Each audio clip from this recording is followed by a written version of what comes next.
7:31. Um,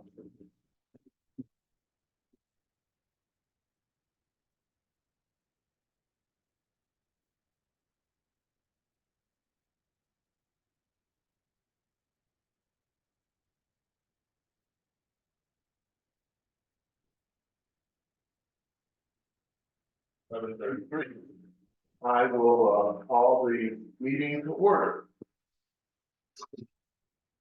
May we have a roll call? Clark, Here. our board, Here. Nelson, Here. Harvey, Here. Wallace, White, and Mayor Snyder. You have 4 members present, and with the current board makeup, that makes quorum. The first line of business this morning is to approve the agenda. Are there any comments around the agenda that you wish to make? No, thank you though. That being said, the agenda members are with you. May I get a motion? So move. Second. The move is been seconded. May I hear a approval by the yeas or nays? Yeas. Yeah. Yay. Hearing no nays, members of the board, the agenda is approved. At this point, we will have public comment. There are no local citizens or members in the audience here in the gallery. We'll turn to the Zoom audience. Anyone is in the Zoom world and would like to have a public comment, we welcome you to have such at this time. Hearing from our scribe, who's using dual screens today, which is wonderful. I technology continues to advance. Hearing no comments from the Zoom community, we'll move forward to the consent agenda. Ms. Hammerman, detail around that. But we have nothing in the consent agenda. Having nothing in the consent agenda required today, we'll move to item number 5. Such discussion and action items.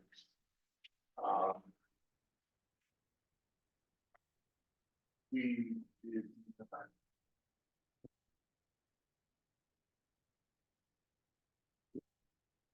discussion and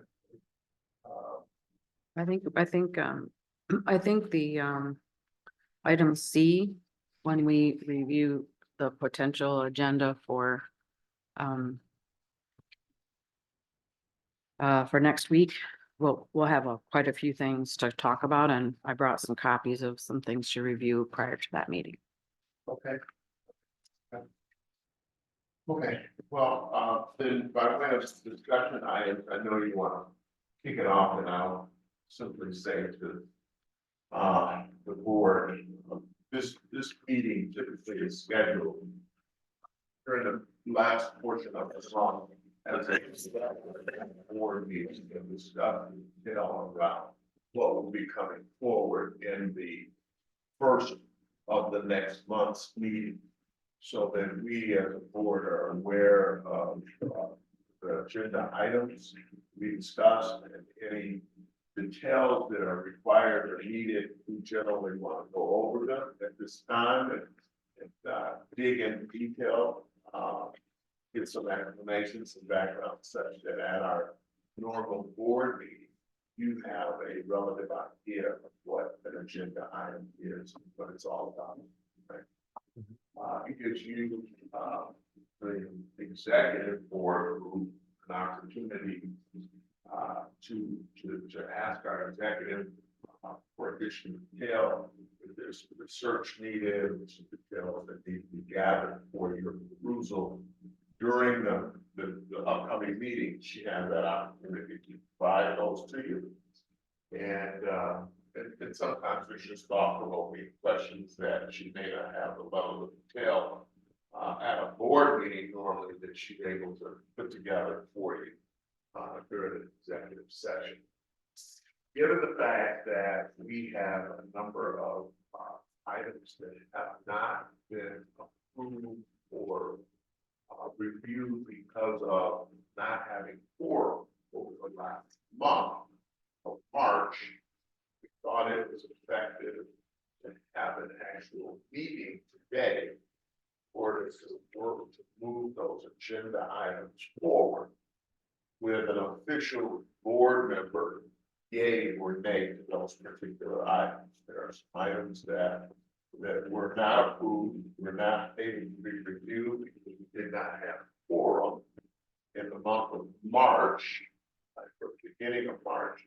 But this gives us an opportunity to keep the agenda items fresh and on the front. It's alternative to move our efforts forward. Or to in fact say that we're not going to move forward. So we wanted to have more or less a meeting today in effort to move those things along, or at least be able to say we're not going to move something along. We continue along the edict that we must make forward progress. We have to make forward progress. Stalemates helpful for the community. And it's our job to move the economic efforts of the community forward. So that is why we're in fact having a meeting today. So we're combining a meeting and an executive meeting. So that's our mission, and that's the why. So our viewing audience gets to hear that, new board members get to hear that. That's the rationale behind what we're doing. With that being said, further, let's go to item 5, and if you'll pick up with A, B, C, D, then that will be great. Oh, thank you. I probably could have done this, and I neglected to put it on the agenda, but welcome to our new board members. Maybe Mr. Barbour would like to introduce himself to anyone that doesn't know him, and welcome to the board. All right, thank you. Yeah, my name is Ian Barbour. I own and operate a small heating and air conditioning company here in the town, born and raised here. Just looking to serve the community and help move the progress of Albion forward. Small and growing. Thank you for being here. Very well. The first item is simply to approve the executive board minutes from February 1st. And those are on your page 2. This would have been, the executive team is typically the chair and the vice chair and the secretary and the treasurer. But as Mr. Harvey recognized, we've expanded that meeting today to be a special meeting and the executive meeting, but we still can approve the executive meeting minutes from February 1st. So we would just need a motion to approve those minutes. Second. It's been moved, it's been roaring second. May I hear a verbal roll call? Please. All those in favor? Yay. All those in favor, and those opposed? That passes 4-0. Thank you for that. The next item would be to adopt the language that occurred at our regular meeting of March 14th. So if you look at page 3 and 4, what I did was included the proposed minutes that have not been yet approved, of course, from that meeting, and probably worth going through it quickly to make sure you know what you're voting on. To be fair, not everyone that is here today was there that day. So we had board members, Mr. Harvey, Ms. Clark, and Mr. Nelson, and I had made a mistake and thought that pro tem could fill in for the mayor. So when pro tem arrived, I made the assumption we had quorum, and of course we did not. So we continued with the business, and what you see in front of you is what happened at that meeting. So we went through the president's report. We did not make a motion to accept that, so there's really no action item there. We went through the task force updates, again, wasn't any action taken, but we did take action to approve the February 8th and the March 7th minutes. And that was passed 4-0, which really was 3-0, and that's why it doesn't count. There was another item to approve the treasurer's report as proposed. That again was passed 4-0, which becomes 3-0. There was a motion made and a second to approve Bruce Nelson as treasurer out of the EDC. That you may want to take as a separate line item because Jackson provided the second. So you might want to actually vote on that again today if you'd like, because we really didn't have an appropriate motion. Then there was another motion made to approve the Brook Street Lofts 2023 brownfield disbursement. And that was meaningful because we had both actual board members motion and second on that. So we just want to accept that language. Then we had some comments that were made, and then we did approve to excuse absent members, White, Wallace, and Snyder, and then motion to adjourn. So what we need are probably two motions. One, to approve the activity from the March, to approve the language from the activity from the March 14th meeting. And then it might be appropriate for this team to make a motion to approve Bruce as the treasurer, since Jackson made that second. So we probably need two motions. So first, we would want a motion from the floor to approve the language from the March 14th board meeting. I make a motion that we approve, the language from the meeting on March 14th. Second. Hearing a second, is there any discussion to be had? Anyone else they'd like to share on discussion item? Hearing no discussion. And hear all those in favor, say yes. Yeah. Yeah. All those opposed, say nay.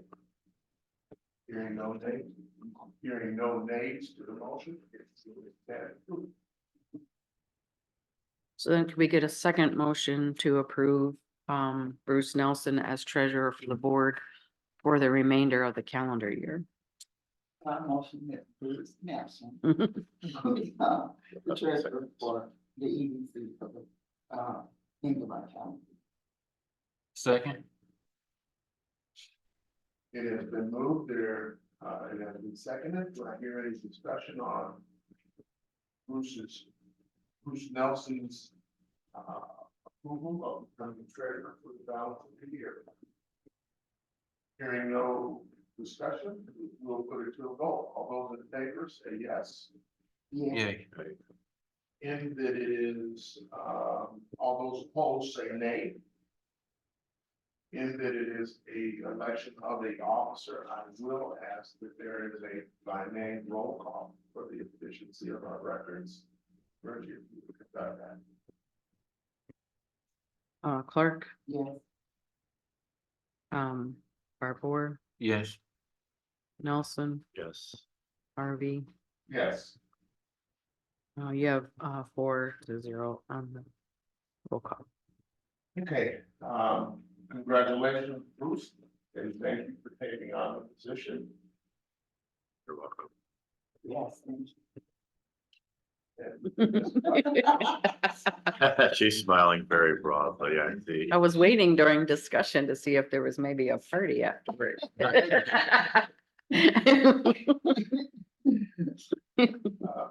Ms. Clark, hearing your resounding delight in the Bruce taking the position, I would like to publicly thank you for the work and the efforts put in as treasurer, and recognizing that our ranks have been slim, and that we've all doubled up on workloads in order to move the board forward. I really thank you. Continue to play two, you had to continue to play two roles, right?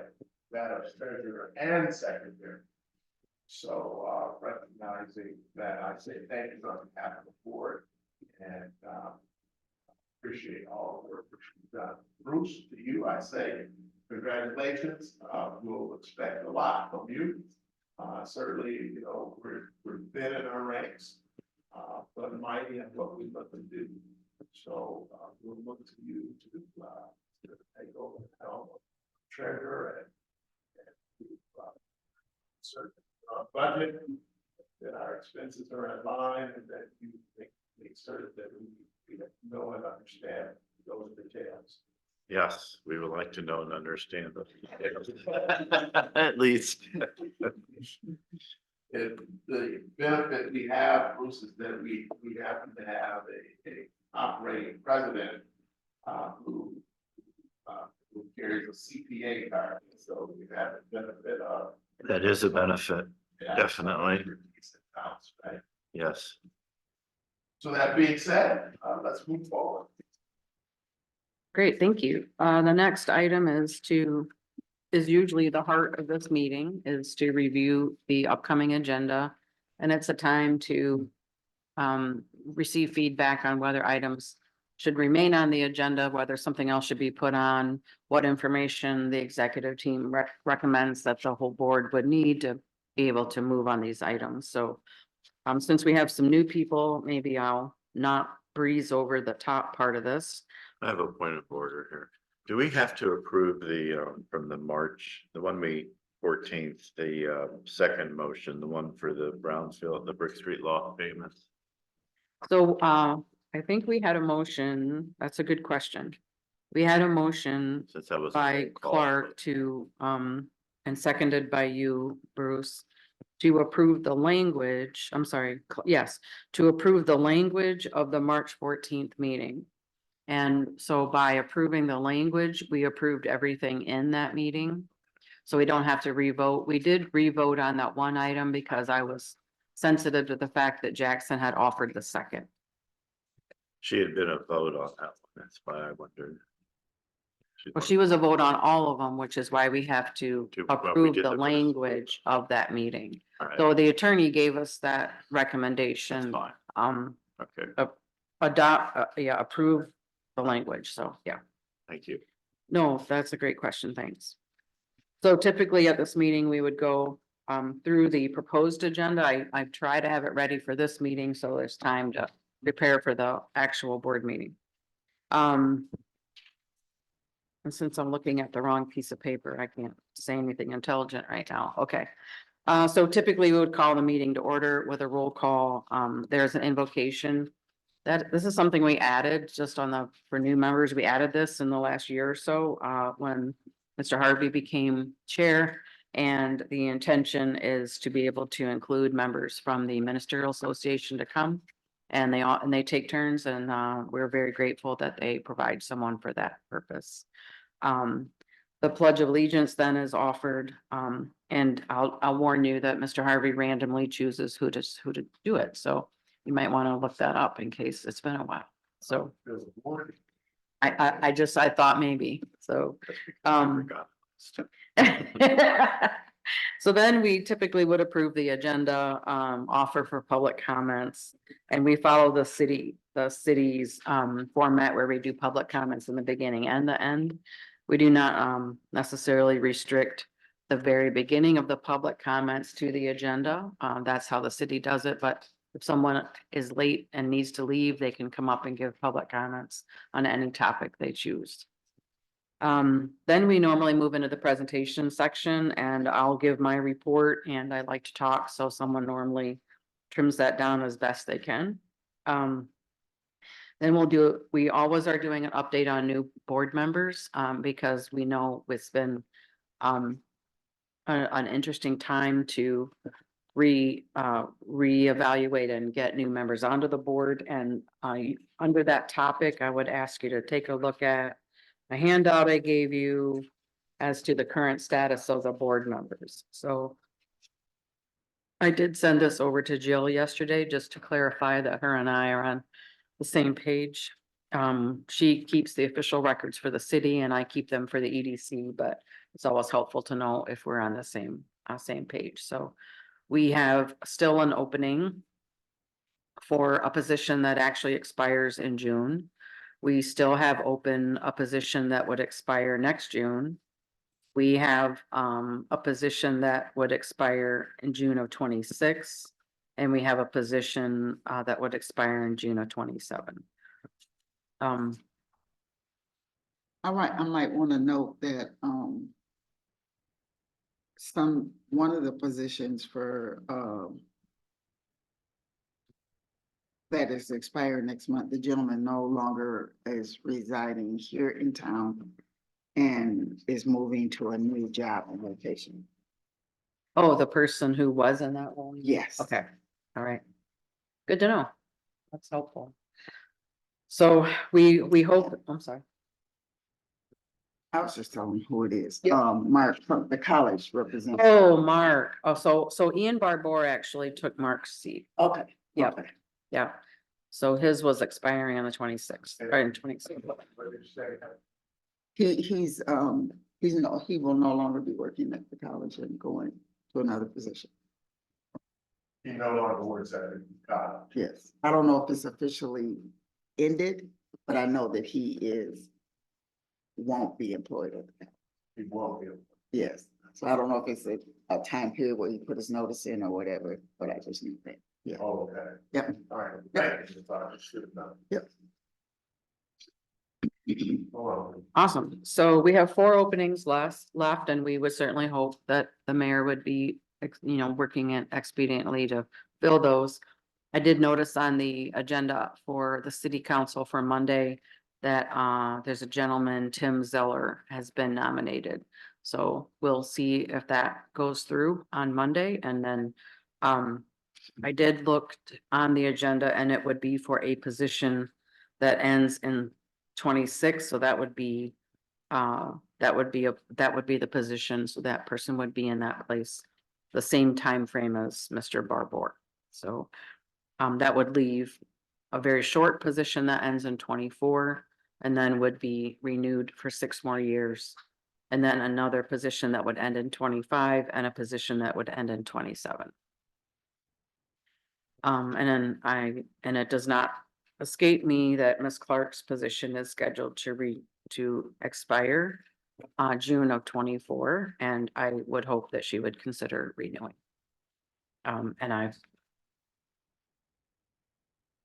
I'm very sincere in that. Are the terms actually, the initial terms actually 6 years? So great question. The initial terms are 6 years, except for one. So in the very beginning, there were 9 positions. And one position was 1 year, and one position was 2 years, and one position was 3 years, and one position was 4, and one was 5, and then the other 4 were 6. And the reason for that is so that they wouldn't all renew at the same time. So they were meant to be staggered. And so in the very, very beginning, somebody just had a year and then they would renew for a 6-year period. And somebody had 2 and then they could renew for a 6-year period. So Jill and I have worked diligently to go back into history. It was kind of a fun exercise to validate that we have the right tenures, and we do now. So that's why you see them lined up the way they are. So in 2026, we will have a number of positions that expire at the same time. So that would be a big turnover year. But then every other year of the 6 years, it's just one person that goes off. And the mayor only goes off based on who's in that office. So that of the 9 positions originally, that position does not flow the same way. And now that we've added 2 new positions, now we have 11. We were careful to have those expire, not in 2026, but in another date, so that we continue some continuity.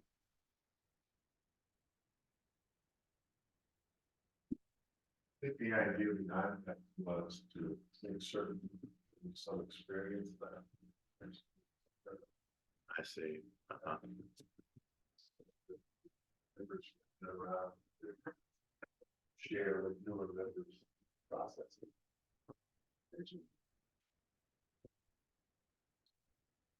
That's good.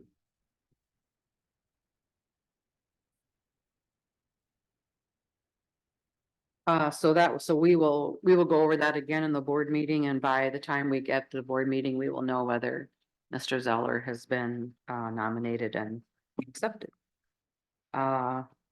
We then will go on to the task force group meetings. I try to, again, buzz through these as quickly as I can, but I also like to make sure that credit is due, credit given is credit due, because a lot of people outside from this group and outside of my own office do a lot of work, and they are in these task forces and they represent a lot of what we're pushing forward. So we try to go over, a fairly robust covering of what's been happening without taking up a lot of time. So on occasion, I will include the minutes from one of those meetings in the packet, just as a point of reference. I am suggesting, and I'm actually looking for feedback and see what you think.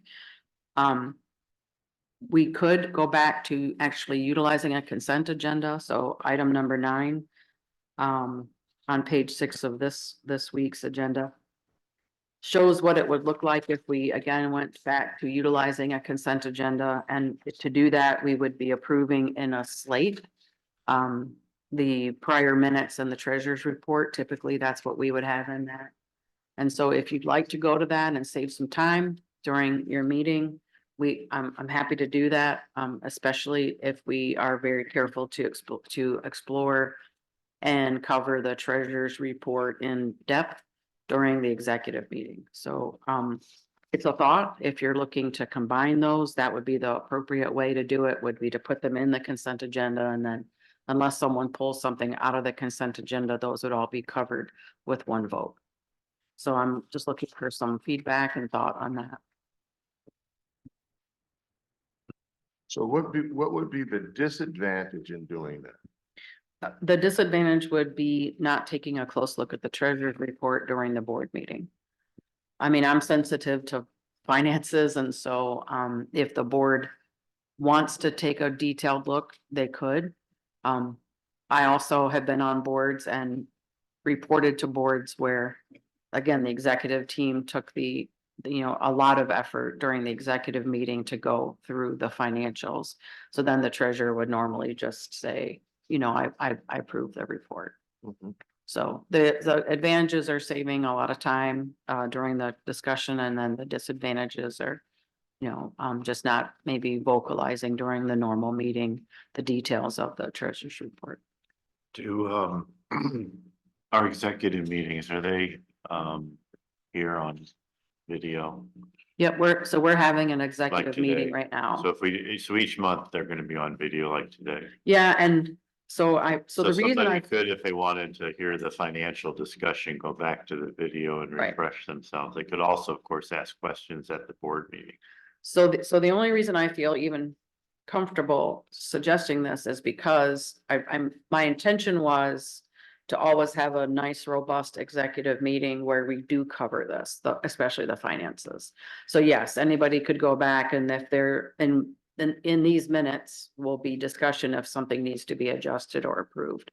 And on a good day, which I will go back and rebuild this packet, include that in here, because I always like to put the financials in the executive packet. It's just that I didn't get them until yesterday, so I didn't have time to put them in the packet, but I'll go rebuild the packet. And so they're there for all eternity because we load these onto our website.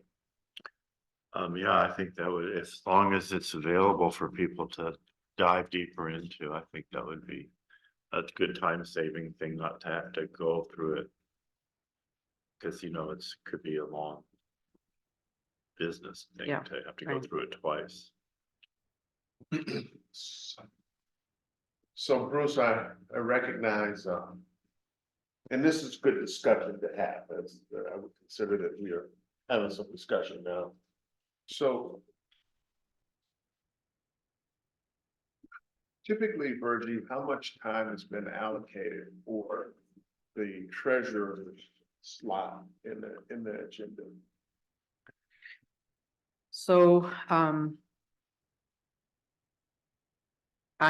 so I would say that the approval of minutes goes rather quickly. The treasurer's report takes more time. And I'm just taking my cues because I've noticed that you've been trying to get one, one motion for all of it during meetings, and I'm sensing that maybe we're trying to put it together as a packet, because most boards would put this in a consent agenda. So I had taken it out when I got here because I wanted to learn more, and I didn't have an executive board that met on a regular basis, so I'm just trying to get back to normal. So I recognize that most people, that I've been making it harder than it needs to be. So my efforts have been directed in swooping them together, because typically board members, we have always been bound by board members saying, I only have a half an hour with you today, and I gotta go. Hmm. And if I lose one person, typically in that case, and God knows what happens if I lose two people, then I don't have a quorum. Right? So my momentum, my actions all stop the minute one person says, it's 7:30 and I'm leaving in a half an hour. I don't care what you're doing. And they literally stand up and walk out. Mhm. So my business, our business, the board's business stops effectively. So we're building the board, right? Getting more board members on it. We're asking for that commitment and allocation of time, right?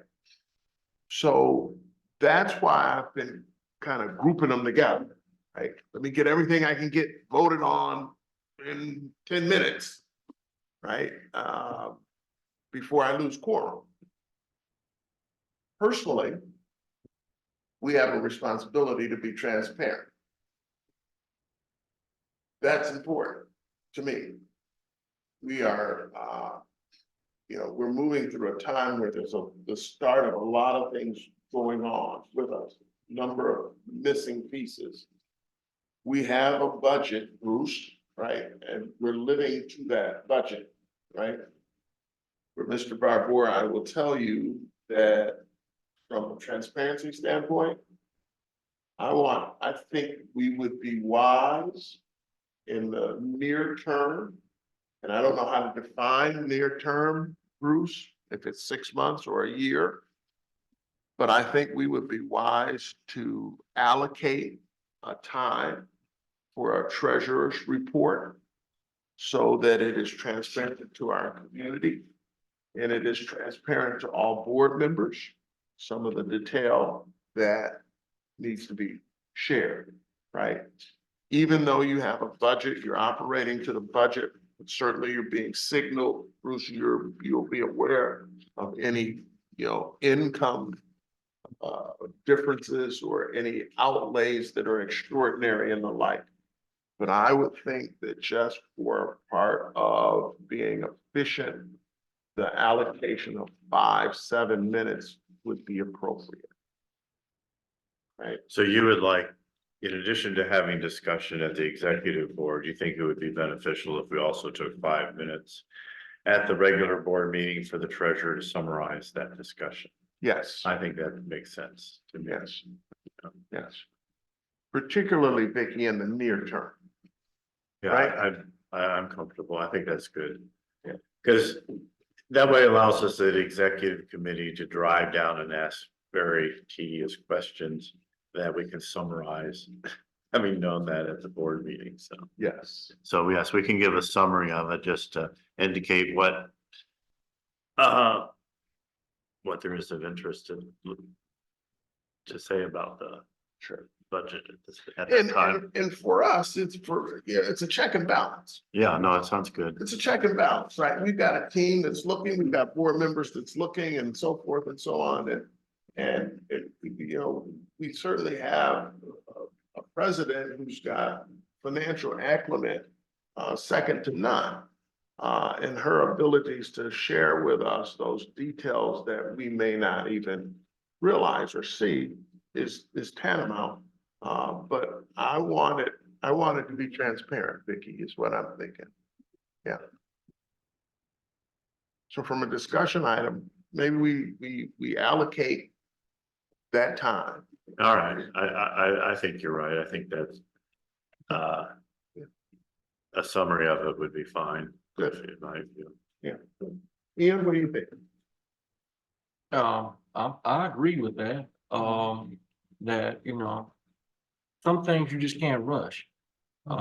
Especially when you're dealing with financial information, you want to be real detailed. But I think there's a bigger issue this shouldn't even be a discussion. Because nobody wants to be here for extended amounts of time, but we have a job to do. We're all busy people. I'm a pretty busy guy. But if we allotted a certain time for a meeting to do the business that we're at hand to do, there shouldn't be anybody leaving until that business is done in a reasonable amount of time. Yes. So I'm just questioning, if that's happening,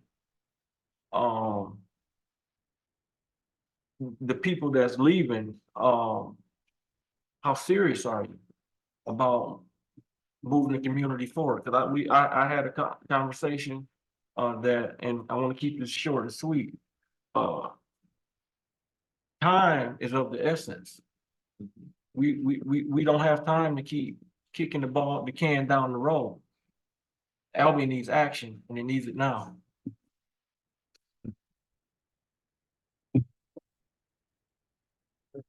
Right, absolutely. Absolutely.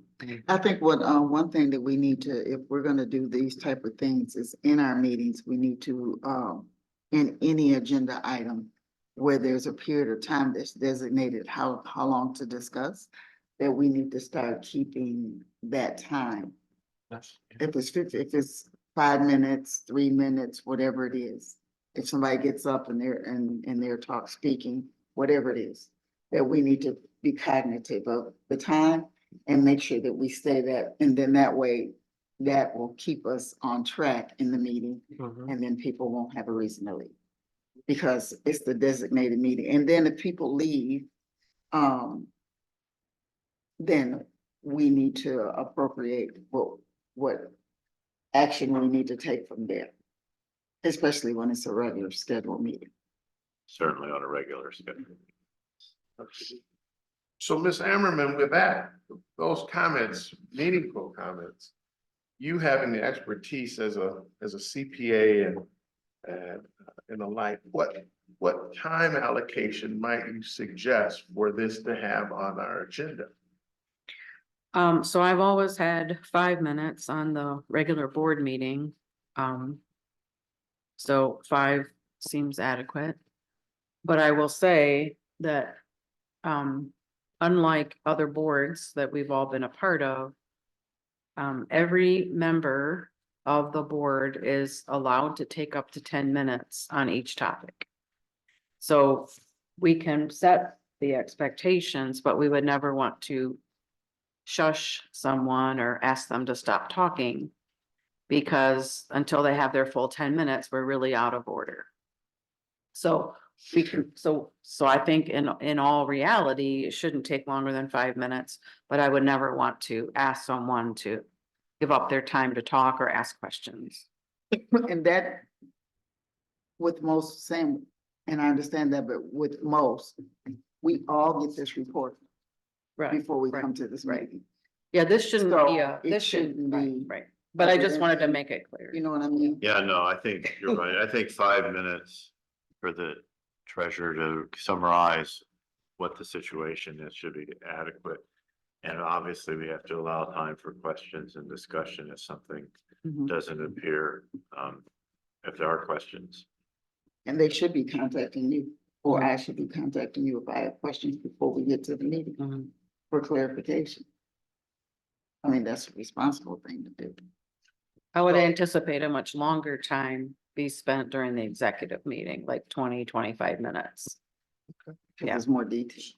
So Should- then we have an understanding to put it into the agenda for 5 minutes, which is adequate time, I'm hearing. We know that all members of the board have 10 minutes. We do have an executive board meeting such that some other detailed questions may be able to be answered or answered and questioned by board members and answered by those appropriate to do so. That may minimize the 10 minutes, but all board members recognize that if it's a subject that's near and dear and you got questions, you have 10 minutes, right, by which to go through a subject to your understanding, right? So may I ask then, our esteemed scribe, who is doing a great job, is there a technical clock that you've got the ability to throw up when like a presentation starts, right? The treasurer's report, 5 minutes comes up and it counts down. Do we have some technical capability that way here? We do, sir. But that clock once again. So if we're able to implement that, piggyback with 5 minutes for a treasurer's report, Okay. right? Then the start of a clock, if Ms. Clark's got so many questions that she eats into her 10 minutes, we can start a clock for that. Then I think we've got ourselves a program, Okay. okay? So let it be so. Thank you very much, sir. That was right on time too. Okay, please go on, Ms. Ammerman. So I think what I'm hearing is perhaps we reintroduce the consent agenda, but we only include the minutes. Then item number 10 would remain the treasurer's report. Mhm. Okay. Then, item number 10, currently as it stands, is review and approve resolution to approve amendments to the Articles of Incorporation. So this was a topic that came up at the last board meeting, in discussion, but no action was taken. Because that meeting was on March 18th and we absolutely didn't have a quorum. So we didn't have a quorum on the 14th. We didn't have it on the 18th. And the recommendation from the board, although they couldn't make a recommendation because they didn't have quorum, was to amend the Articles of Incorporation for the EDC to allow the mayor pro tem to fill in essentially for the mayor when the mayor's not able to be here. We know in the current situation, the mayor works out of town and it's very difficult for her to get to meetings. Like today, you know, she sent an email last night mentioning she just really couldn't change her schedule around. So that is one topic that is one item that was not a full recommendation because no one here could vote, but it did go before council because in the end of the day, council has to make that change. So council did not approve that. I would suspect that there wasn't a lot of, I didn't present anything on it. I couldn't present it because this board hadn't approved it. But we might consider re-presenting that. And then there's been a second, proposed amendment. And I gave you a copy of that today. And again, I'll put this in this packet. And so you have a resolution of the EDC board and, the proposed resolution language for the city council. And the proposed new language for the article. And rather than having the mayor pro tem fill in for the mayor, another proposal has been made that mayor pro tem is also a member of the EDC board by virtue of that person's role. And so then we would have two people from the city that would be able to assist the EDC board to move forward. So if you would like to consider this next week, we can consider this option. We could consider the option that went before council and ask them to consider it again. They can certainly revisit that item. They would have to revisit that in a way that's appropriate. Someone who, did not vote in favor of that would have to be the person who brings it up. And I did speak yesterday because I thought that if we were offering a second position from council, me being the pro tem to be on the EDC board, it would be appropriate to check with the townships because this EDC does do the economic development for Albion Township and Sheridan Township. And I did check with both supervisors and we agreed between the three of us that it wasn't necessary at this point for them to have a voting position. They are ex officio non-voting and they were both comfortable staying with that. So I did put out the question because I just thought it would be appropriate to ask that question. So they were not interested at this point in changing their role. So so that leaves us with this option. So essentially we have an 11-member board. One board position is always filled by the mayor. And then the second position, if this were adopted, would always be filled by the pro tem. And so we would be sure to be able to have good communication between the city and the EDC board at all times. So you have two options that you could consider at the next meeting. And if you'd like both of those to be presented, or if you feel comfortable with one or the other, we could do either. So my understanding is we would have the mayor pro tem as a regular attendee Yes, and the mayor. and the mayor. Yeah, I think, So then you would end up with 9 positions appointed from the community. So if we're mirroring the council, when the mayor is present and the pro tem is present,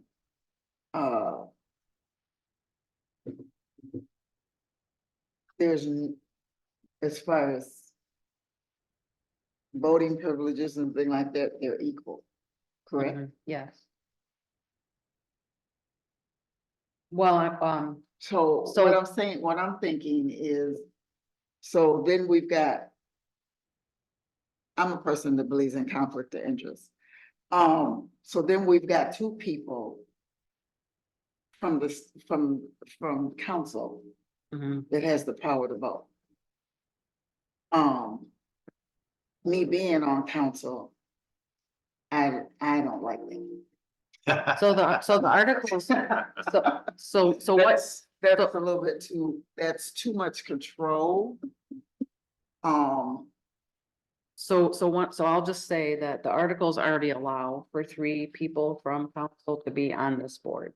Yeah, but the one that was on there before, they were not voting, So, from what I remember.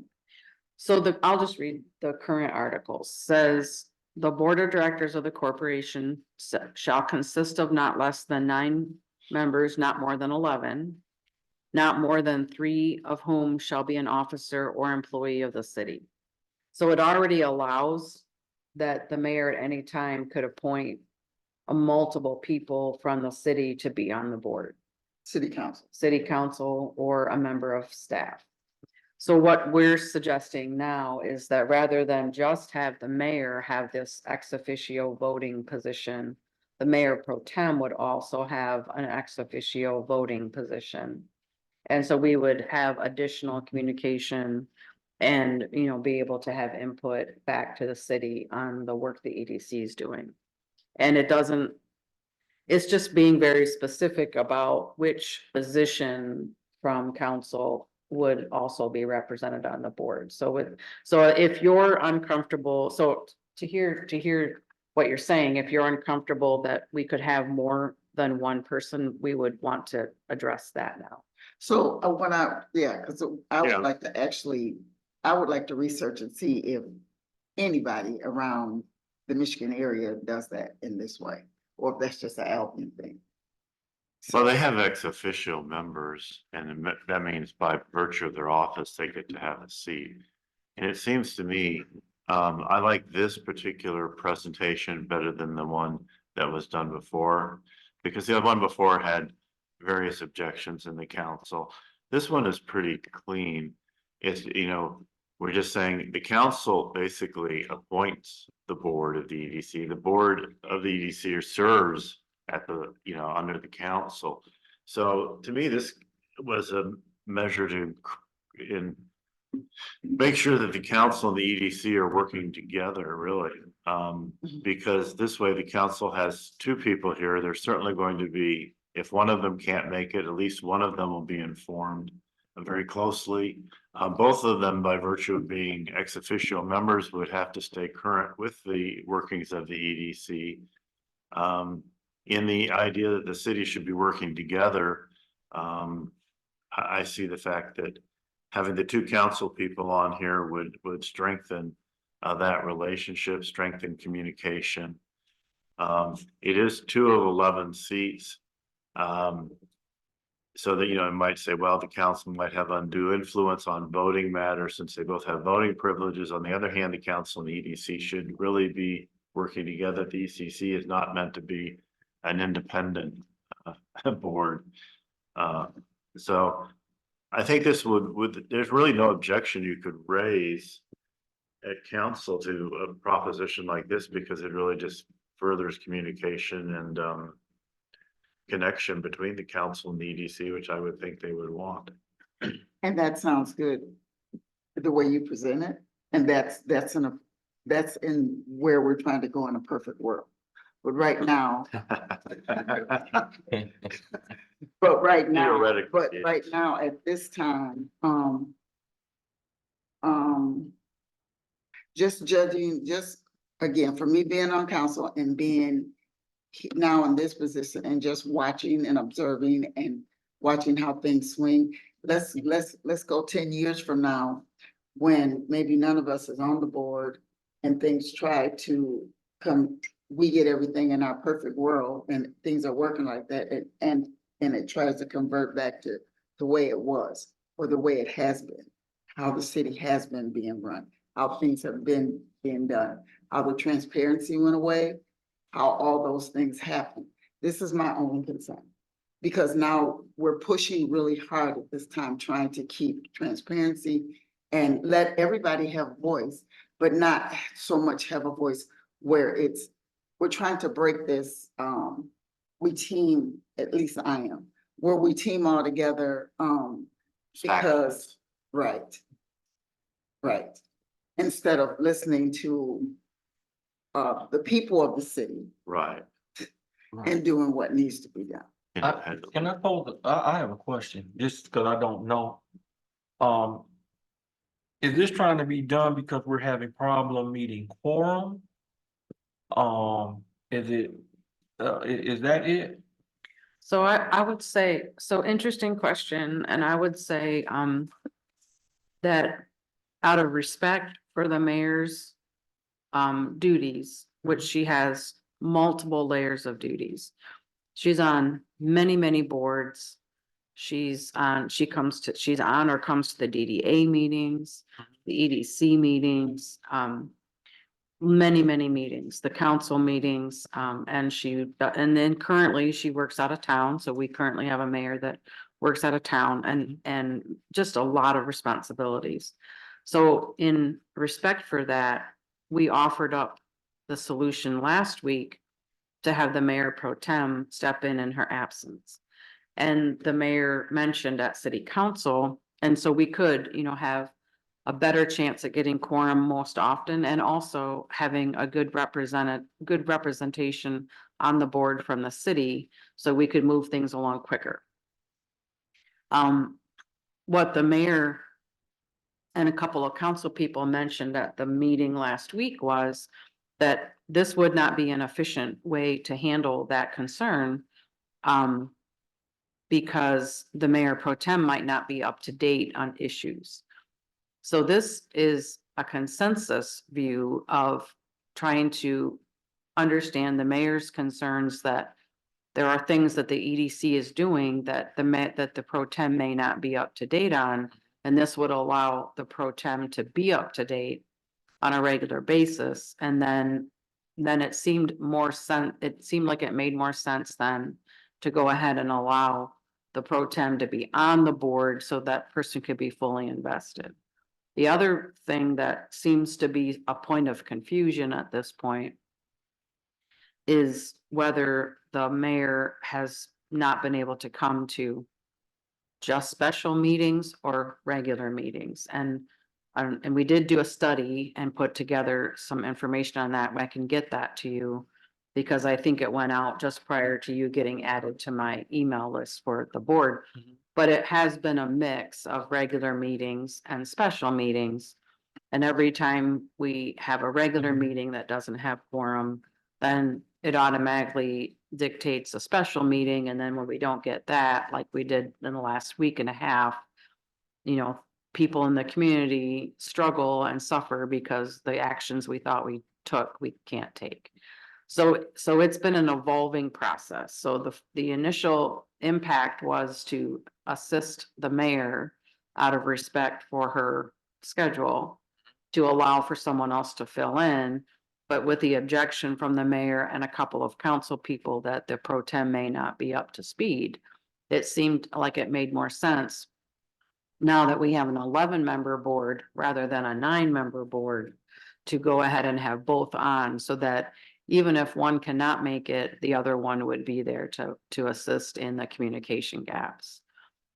As far as what other other EDCs do, these articles and our subsequent bylaws were drafted based on the state legislation that created EDCs. And so many of the EDCs operate in a very similar way. They have 9 members or 11 members or 13 members, and then they have prescribed ex officio voting roles. So it's Vicky, very similar. So Vicky, also, it's notable that, as Virgie has said, these have been solicited and governed by the state and initialized as that. And over time, every community, or most communities, have tweaked them to suit their particular situation, right? So as Virgie is square on point, that this was originally done by the state. Your research request is appropriate, right? And then everybody's tweaked it a little bit here and there to see what was best for their community, right? And you asked the question, we've struggled with quorum. I'll answer it differently than Virgie. We've struggled with quorum, right? And so my drive has been that we have members on the team, on the board, and we don't struggle with quorum. But yes, we've struggled mightily. Although I see this, I mean, obviously it could benefit us quorum wise, but I see it as a really beneficial in the communication between the council and the EDC. That, to have at least one, if you have 2 people, then your chances of having one here at every meeting is pretty good. And even if there are conflicts, and I think we serve under the city council. That's the way the EDC board is set up, and they should be informed. We want them to be informed. We want to work together on things, and I think the more the council's involved, and since there's 11-member board, it wouldn't be too much involvement. They can really, it's not like they have a controlling interest in it or anything, but they'll be there and be able to, we'll get some better input from the council into our decisions. So, and I think this answers the objectives that were raised before. So I think this is a clean way to do it. Well, one thing I want to throw out, well, 2 things. One, I think, Bruce, I think you've been doing quite a bit of research on EDCs and how they're structured across the state. As you were getting onto the board, I know we've had that discussion. So maybe we could glean some of the things you've learned too and augment that with some research from the office. I want to Um. I absolutely agree about the communication piece but I also want to remind the board that you do have some delineations from the city. So you do serve Sheridan Township and Albion Township based on their master plans and based on our bylaws. So although there is a large, although you clearly Albion City is your biggest client, I think you have a regional reach that's very unique to the city of Albion. And you have a very hardy and robust county reach. Because our responsibilities as EDC and economic development are as much broader than the four corners of the city of Albion, because we are a huge regional partner. So the reason that the EDCs were set up as separate entities by way of articles of incorporation and bylaws, separate from the city charter, we're not a department of the city. It's a unique partnership. So absolutely, I think this is one of the best ways to get better communication and be informed and be able to move forward faster, because as Mr. Barbour mentioned, the time is ticking. So I think it would really enhance the communication, but just always remember your responsibility is much broader than the city, and that your purpose has a very global impact on the state of Michigan. So then that's why we are set aside from the city. So it's not a vertical relationship in a lot of ways. And so but certainly the mayor at the appreciation and consensus of the council absolutely appoints all of you. And then therefore a lot of influence, but just remember your client base is very big, very broad. Especially when it comes to dealing with businesses Yes. as opposed to, other governments. Yes. Well, and I will say, yes, but even the city council has to take into account the townships and the surrounding area as well when they make decisions. So I don't think there's inherently any conflict there. I think we all have a look at the broader situation. In fact, looking at the broader situation would be good for the city of Albion. Indeed. Always do, yes. I have one other question.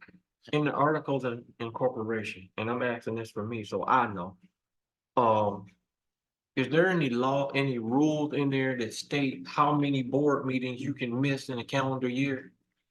Yeah, And I'm asking because, one, that for anybody, there's probably nowhere possible that you're gonna make every last board meeting. Two, every once in a while, you might take a vacation, you might travel. So I just wanna know, how many board meetings in a calendar year can you miss? so, great question, and Great question. I will make sure, and I owe you some information, some onboarding information, and the copy of the articles and bylaws is one of those documents. We have a lot of leniency in the articles and the bylaws regarding absences. And that's because all of you really control, for the most part, whether you excuse someone's absence.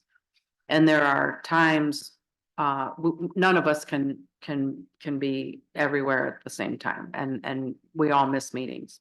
I think this board is exceedingly generous on offering excused absences. And so at the end of every meeting, there's a motion made and seconded, and the remaining people vote whether to excuse people from a meeting.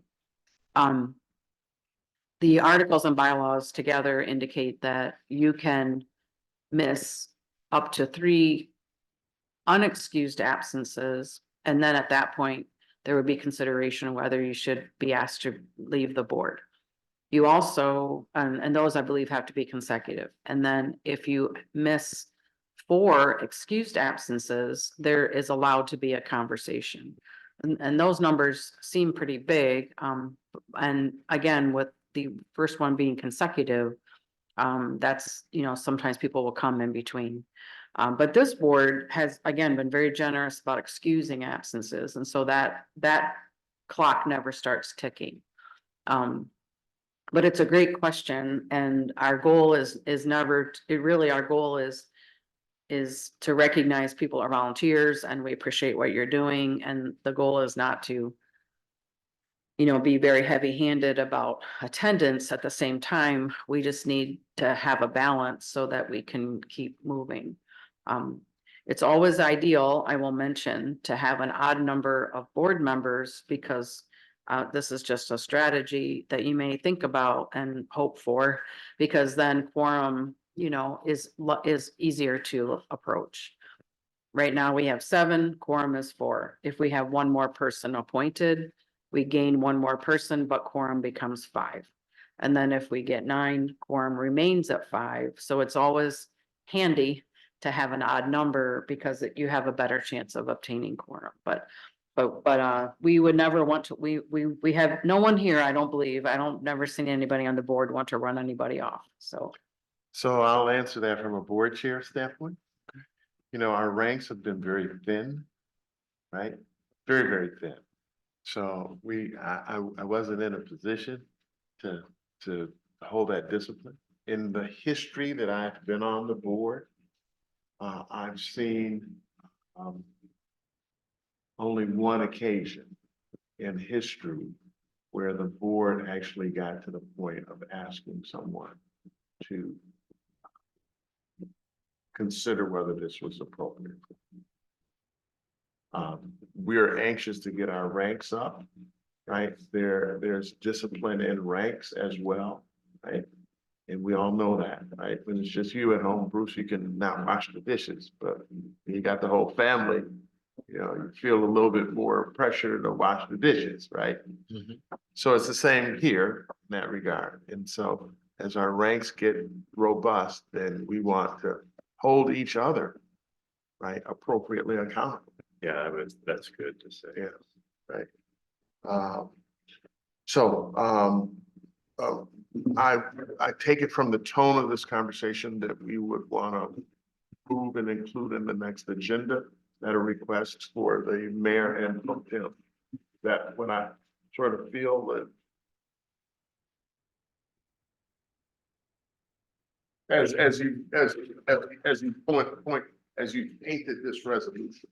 Well, this resolution would require a vote from us, wouldn't it, to present? Or So, not? so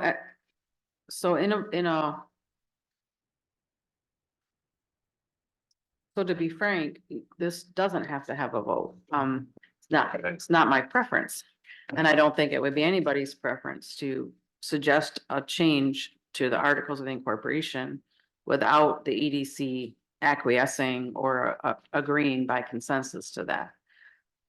The fact of the matter is, city council can change this at any time they want. They can change any part of the articles, but from a professional standpoint, we typically bring it up through the EDC and hash out how it would function and then make that recommendation to city council. So just like March 18th, even though we didn't take action, we made a recommendation to we asked a council person to take that for us, and they put it on the agenda and they voted it down. But ideally, I would rather see this board approve this before it goes to council.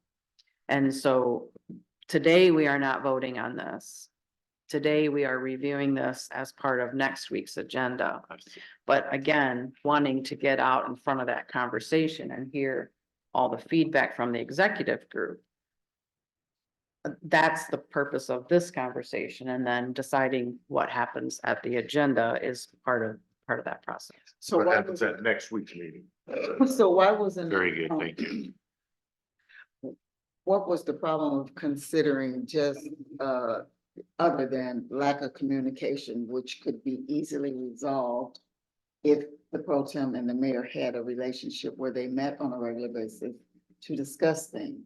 What was the other reason why they So- decided that she couldn't just be? So city council decided that in the case of a situation where there had been closed sessions that pro tem wasn't, privy to, or there were, non-compete agreements or, agreements that we could get into as we get into bigger discussions with organizations where we can't have discussions, that unless that pro tem had been part of all those discussions, she wouldn't be able to vote on topics.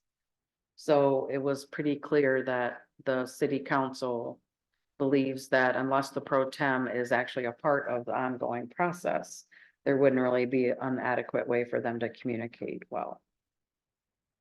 Right, having it just as a backup, then, the mayor could attend 3 or 4 of them, could be some closed ones in there, and all of a sudden, the mayor pro tem, who hasn't been attending the meetings, would have to sort of come in without the background on the subject, whereas if they were both part of the EDC, that would seem to me,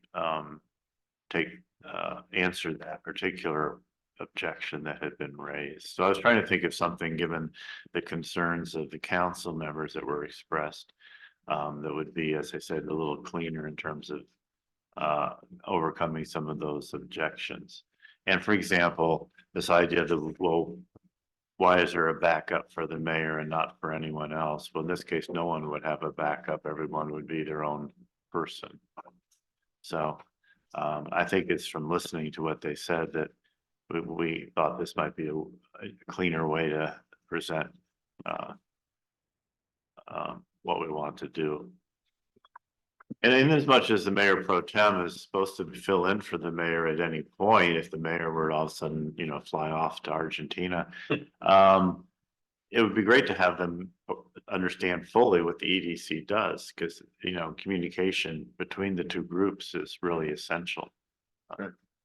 And from, my background being private industry, Vicky, my background being private industry, that redundancy is critical to keep the mission central moving forward. Right, as a operator of a company, I cannot afford to have, a situation where a plant manager, for instance, doesn't have great communication with his number 2. Exactly. You just cannot do that. You can't do it. Right, because a plant Okay. floor won't run if John's at home tending to his baby, his grandbaby. Right, but we've got to run the plant floor. So that. Or it basically breaks down to this, and this is why I guess I'm more strong with it, because I have been in industry and been at a managerial level. It breaks down to like this: if you don't communicate and you don't keep things flowing within your own boards and your own members of other parts of the city, if you don't keep that kind of communication going, if somebody that has this wealth of information should pass away or get terminally ill or have to go somewhere and take care of a loved one or something like that, all that stuff falls away. So I truly understand what you're saying about having another person involved so the information will flow. But like he was saying, this is a bigger picture. So that's what's going on in the city. That's what I'm trying to help get resolved or help people understand. That's what's been going on in the city for so long. We're so tied up in so many particular people being on. Silos. Yes, that our communications in the city, for as small as it is not. Right. So that's my only stance on that, really. Yeah, no, I think you're right. I think we have to see, is this a change that would, regardless of individuals, is this a change that would benefit the EDC structurally? Mhm. And I think it would. I think the idea of having having 2 people from the city on there on an 11-member board seems to me reasonable and would promote communications, and presumably they're everyone is more or less in alignment, so that in a perfect world they would it would just jumpstart things to have that level of communication. You've got two sources back into the city council that is reporting or sharing information with them on events and details that are happening here. The texture of this conversation, in my opinion, unless otherwise said, moves us to a point of this being included in next week's agenda. Yeah. For consideration by the total board, is what Sounds good. I've heard. Yep. Let's move on. Thank you for that. Your items 11, 12, and 13 will be kind of bulked together. If needed, and I hope it is needed, we'll be having a closed session to discuss purchasing a piece of property. And if we are so lucky to need to take that action, and have that consideration, we will move into closed session. We will review minutes from prior closed sessions because it's just a little housekeeping thing that I need to make sure it gets done. And then we will come out of that closed session and then approve or not approve the recommendation that comes from that closed session. So How long do you think that those items that you just mentioned will take for being in closed session? really depends on how many questions are asked. I think the closed session, everybody gets 10 minutes. So my deliberate and pointed A closed question session. brings me to suggesting that But they'd always. in that closed session, we have a slice or a bit of time so that all board members, or particularly new board members, can get brought up to speed in that closed session. Does that make sense? That would be the intention. Okay, right. Okay, so you're already considering. I would hope so. Okay, all right. Well, I think that's great. And then we would move into the board of directors discussion and comments. We typically do this at the end of the meeting, and those stakeholders that we represent and work with have an opportunity to bring us input. The Albion Township, Sheridan Township, and Chamber of Commerce leadership are ex officio non-voting members of this board, and the reason for that is to keep communication going.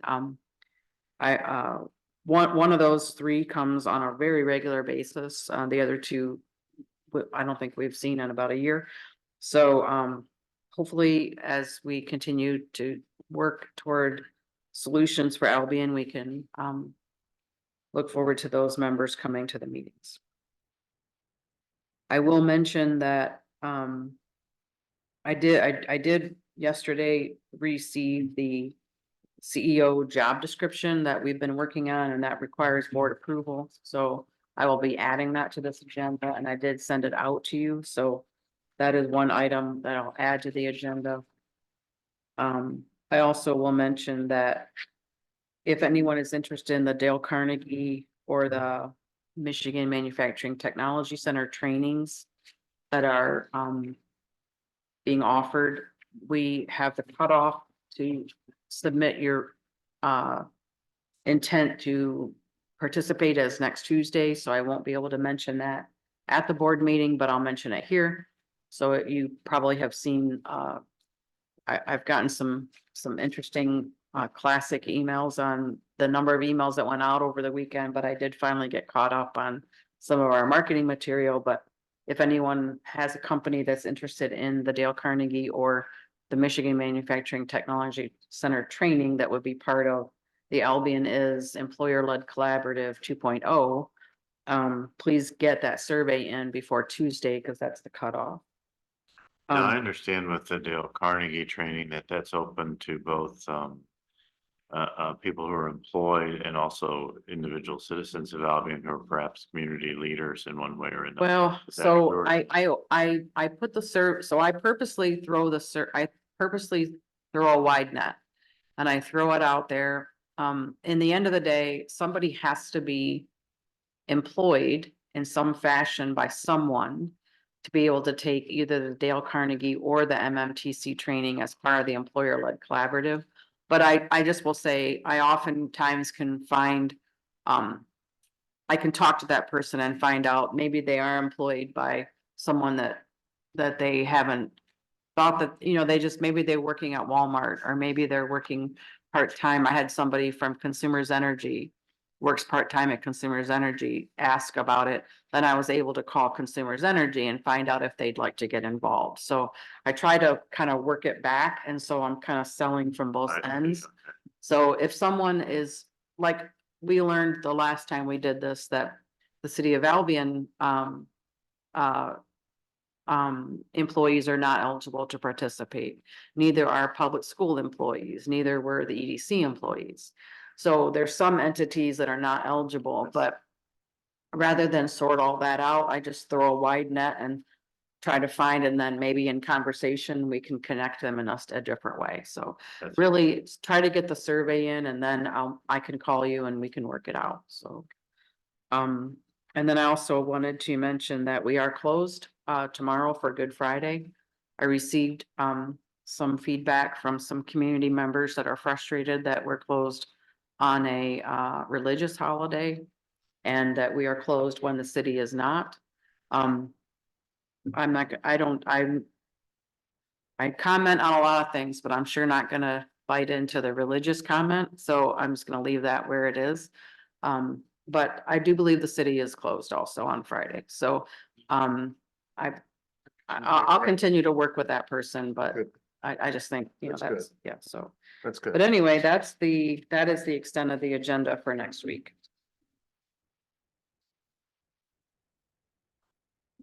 The only other item we were planning to cover today was actually the financial statements. So you have them, that I gave them to you as you came in. I received these again just yesterday or maybe the day before, but Bruce, I don't know, if you want me to just go through them quickly and see if there's any questions or what you'd like to do. These are the. The financial statements. Well, yeah, I'll take a little while to look through those, so I'll have to do that before. So Virgie, you want to walk us through? Yeah, I'll just go through it so quick. So we have 4 funds. The Brownfield Redevelopment Fund is the first one on your packet. It's Fund 243. And, I put this together with the balance sheet and then the income statements. So that's the way I put them together. So you'll see that the Brownfield is currently holding, $261,000. And you'll see on the next page that the activity for the year is, we are operating, in a positive to the budget, so we have earned, interest. And we have an interest expense that went out, but overall, we have a transfer in that probably came from the DDA, so we are operating positive to budget on the Brownfield account. This account is where the amount that we just approved for Brick Street Lofts will come out of. So this is that account. Essentially, if you look at the budget for Brownfield, which is on the right-hand side, we are budgeting 230,000 of either property tax or transfers in from DDA. And then we are budgeting to spend out about the same amount of money because that's how this fund works. There's no operating dollars here. This is just a fund that is required by the state to manage the Brownfield activity. The next sheet is 244. This is the Economic Development Fund. This is where you'll see most of the operating costs for the EDC. You'll notice that the EDC has about 622,000. EDC had 780,000 at the same time last year. We are in the process of selling some properties that will increase the cash and the revenue. The next page is the operations. And in the third column, you'll see the operations for February, year-to-date February. And we are operating to budget. We have $1 million in revenue budgeted for state grant, for federal grants, and we have 3 million for state grants. On the state grant side, we brought in 50,000 of that. We have $1 million that we have $1 million in grants, and we are working on having that come into our accounts as we spend down the money. So that will come in as we spend it. That's the My Hope grant. And the rest of the expenses are all to budget. We are, the next page is the TIFA fund. That's 247.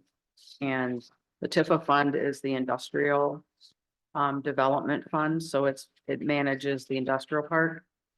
Currently sitting on $454,000. That a lot of a major portion of that is on the investments, which are managed by the city. The money in that account is designated for work in the industrial park and industrial development. If you look at the next page, you'll see this is where you see the property, the only property tax that we have that comes into the boards that you manage, because you are not only the EDC board, but you are the Brownfield board and you are the TIFA board. And so there is the property taxes that come from the IFTs and the industrial park. Those don't come in till much later in the year, so we're always upside down until the end of the year. And then there's a local stabilization payment that comes in. We are anticipating selling some of assets in that fund also. But other than that, the operating funds are well below budget. We have some hiring we've not done. I have a question. Mhm. I know you explained this to me before. The local stabilization funds come from where? Comes from the state and it comes through the city, and then they divide it out accordingly, and various people, various organizations in the city receive part of that. I think I've seen some on the DDA and some at the chamber. And the property taxes that we draw from the industrial park, we're drawing a portion of those taxes, not all of them, right? I've never gotten a good explanation on that. I've asked a couple times, so it might be something you might want to pursue. Okay. I can't believe it's all of it. I can't either. It should be the incremental component. It should be like the TIF incremental, It right? should be the incremental component on past development, but I have had a hard time getting an answer on it. Okay. And then the revolving loan fund is the last fund that you all manage, and you have a committee that does that for you, and then they bring recommendations up to you as a board.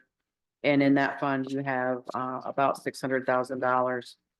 And this is a fund that's changing this year because there is, so the Marriott downtown is at a point where the developer has been paid the incremental taxes that were brought in and sent out to them. Now, the DDA, for the next 5 years will continue the tax capture, but it flows from the DDA over to the brownfield and from the brownfield into the revolving loan fund. And then the revolving loan fund committee, and then in the end of the day, all of you will help to decide how those dollars might be used best to enhance development. My understanding, and we haven't done any action at the revolving loan fund committee yet, but my understanding is that the DDA is expecting us to make sure that we're finding a way to be transparent about how we utilize those dollars. And I think they have a 5-year timeline. And then after that 5 years, they get transferred out of the RLF. So the goal would be to make sure that we're using those dollars in a way to enhance We development. get transferred out of the RLL, and where did it get transferred to? So I'm still working on the policies for that. So that's what we have to make sure that we get all on paper. So is it correct to assume that revolving of all the different financial things we've looked at here, other than your activity as EDC, I mean, the amount of money we have to work with to really promote economic development, this is our largest amount here in the revolving loan fund that get made available for various kinds of economic initiatives at downtown or in different places depending on the sourcing of the funds, Okay, right? This is our largest, this is where we have, this is where the power of the EDC has this revolving loan fund that can benefit the community. So by definition, if I'm understanding that it's a revolving type of loan fund, right, that was being utilized or is being utilized for loaning local businesses monies Loaning, yeah. where they may not be bankable or may have some emergent just a variety of things. So just that, a revolving loan fund to revolve in lending from this fund, right? So to dispense money for use, get it back in, loan it again, is what I understand the general to be. Please help me if I'm not defining that correctly. I am. well, I have some sensitivities around this because I've been invited to multiple meetings at the DDA to try to explain what we do with the revolving loan fund and how the brownfield development plan works. And then we get a lot of criticism about how we're spending property tax dollars. So I'm very sensitive to making sure we're not oversimplifying that question that you asked. So it's our responsibility as the EDC to generate income to be able to do economic development in the city. So the EDC fund, the 244, is its own entrepreneurship. It has its articles of incorporation, it has its bylaws, and it has no revenue until we create revenue. So there's no property taxes that flow into the EDC. Right, And so I personally believe that the work in the EDC fund is as critical as any fund in enhancing economic development, because that's how I'm funded, that's how my staff is funded, and that's how all the activities that we do is funded. So there's a line item in particular called economic development that has $100,000 yes, item in it. And with that amount, I arrange for economic development activities or investments or things. These are not loans. right, This is how we enhance economic development. If you're asking about tools to incentivize economic development or developers, you have multiple tools. One tool is the brownfield plans. One tool is partnering with the state. One tool is partnering with the feds. How can we bring dollars into the community to incentivize development and economic development? And that's by leveraging partnerships and programs that are available all across the state. Right. If you're talking about the revolving loan fund, there is money sitting there that can be used to enhance or incentivize someone to start or work on a project. However, they really can't be bankable. There's going to be limitations on what kind of projects the revolving loan fund committee and all of you will want to invest in. You have to assess your level of risk you're comfortable with. So, it is only one tool. yes. It is yes. not, I do not see it as the bulk of the tools, quite frankly. In the past, this has been federalized dollars, and because it was federalized, our risk appetite could be much bigger. Because if we took a loss, we were repaid. But prior administration before me defederalized it. And so now my risk appetite for this is not as big. Because I'd like to make sure that if we loan the dollars, we get the dollars back. The Yes. revolving loan fund committee the revolving loan fund currently has 2 outstanding loans. One pays on a very regular basis. One hasn't paid in over a year. And I'm not sure the likelihood that I'm gonna get those dollars back for you. Right, That's a tough job. And I have said that, and I also will say there are some temporary loans out to the college and to some other businesses for the Dale Carnegie training that, that they took, and they needed money because it's a reimbursable grant. And so we've made some loans in that way that are very temporary. And, although this isn't a committee meeting, I will say, we finally closed on a new loan, which is to support, Galazio's in their effort to enhance their dining facilities external to their internal location.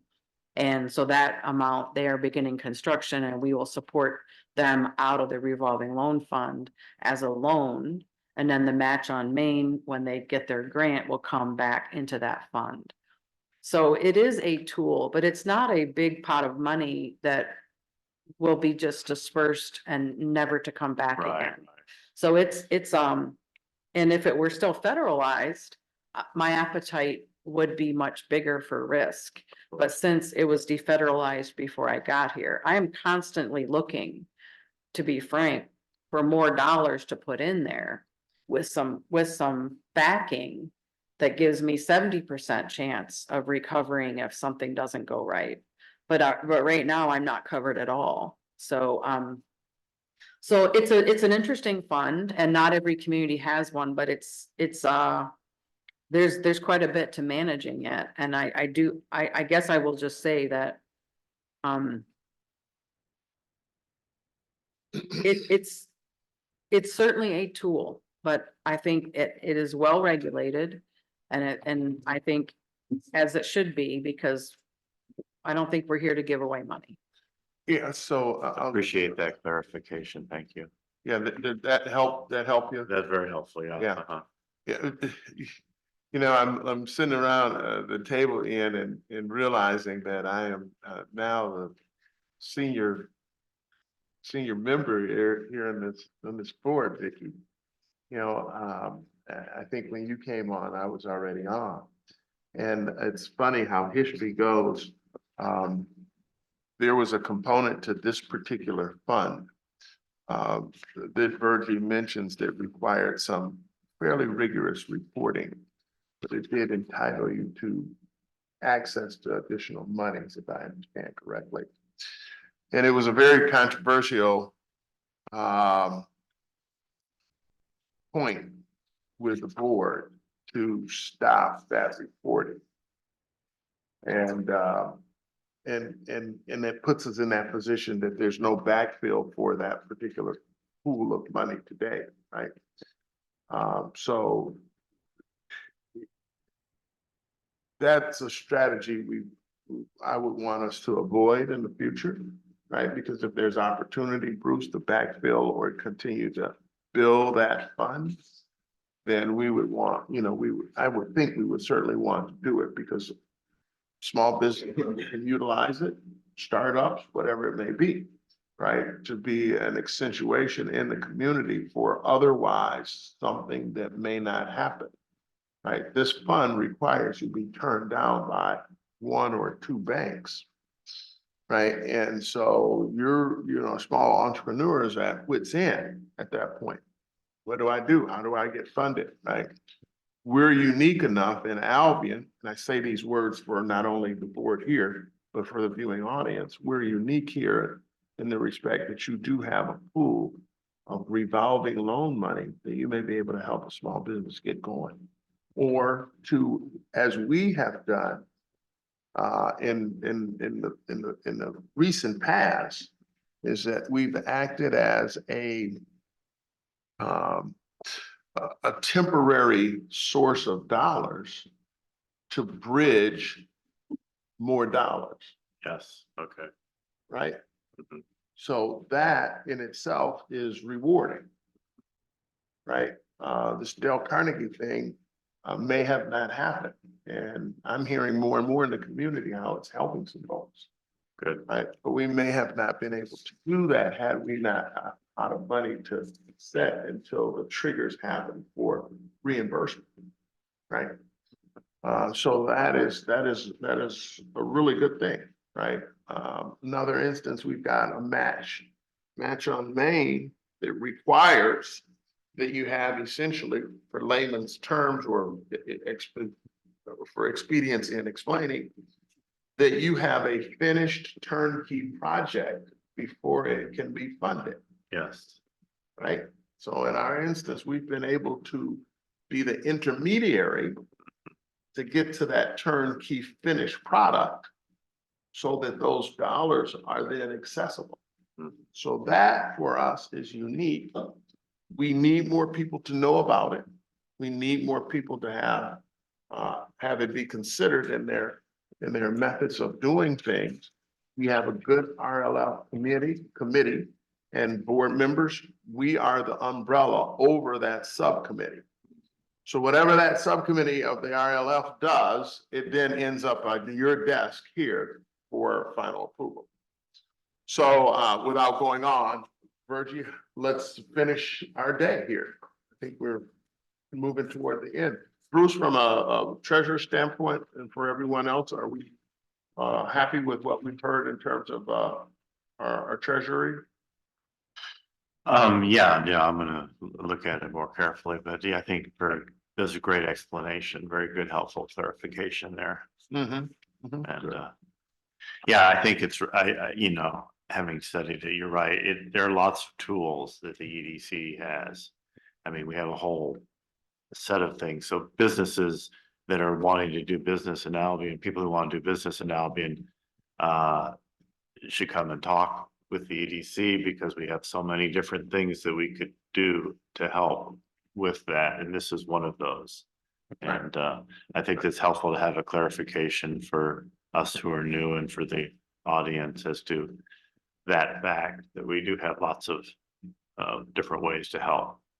So for my fellow board members, you know, I would say to you, one of the mantra words that I came up with, or we came up with some time ago, was transparency.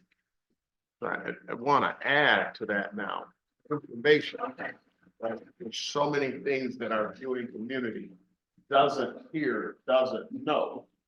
So through the use of this media system and the use of our board members being highly informed and communicating with your colleagues, friends, and others, Yes.